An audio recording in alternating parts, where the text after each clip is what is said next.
Il était subjugué. Ce mercredi 2 février, Guillaume Gallienne était invité sur le plateau de C'est à vous pour présenter les pièces Le malade imaginaire et Le bourgeois gentilhomme, de Molière, jouées à la Comédie Française. Une institution qu'il a intégrée en juillet 1998 et dont il est devenu sociétaire 7 ans plus tard. Passionné par la Comédie Française et le cinéma, le comédien a eu l'occasion de visionner une archive d'Isabelle Adjani, qui a quitté cette organisation en 1974 pour se consacrer complètement au cinéma. Cette année-là, l'actrice avait donné une interview Vérité où elle évoquait son rapport aux deux arts. Le cinéma, si est totalement différent.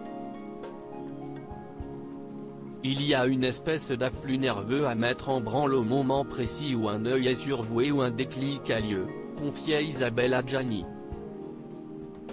Au théâtre, si est beaucoup plus sur un terrain de continuité, un terrain qu'on laboure. On creuse beaucoup plus profondément qu'au cinéma. On pique, on donne des petits coups et il faut les donner à des endroits précis pour pouvoir ouvrir les portes et pouvoir percer là où on peut. De retour en plateau, Pierre Lescure a voulu continuer sa chronique. Mais Guillaume Gallienne n'a pas pu s'empêcher de réagir à cette archive incroyable en complimentant la comédienne. Guillaume Gallienne époustouflé par Isabelle Adjani. Quelle intelligence, si est dingue, a-t-il d'abord lancé, totalement bluffé par cette interview d'Isabelle Adjani. Et d'ajouter, quelle grâce, quelle intelligence. En 1972, la comédienne a intégré la Comédie Française en tant que pensionnaire. Là, elle a joué des pièces classiques, L'École des femmes, L'Avare, Ondine.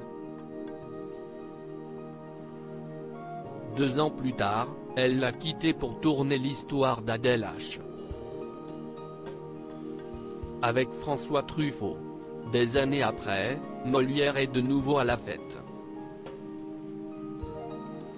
Grâce notamment à Guillaume Gallienne, qui célèbre en ce moment le 400e anniversaire de la naissance du dramaturge. Loading Widget.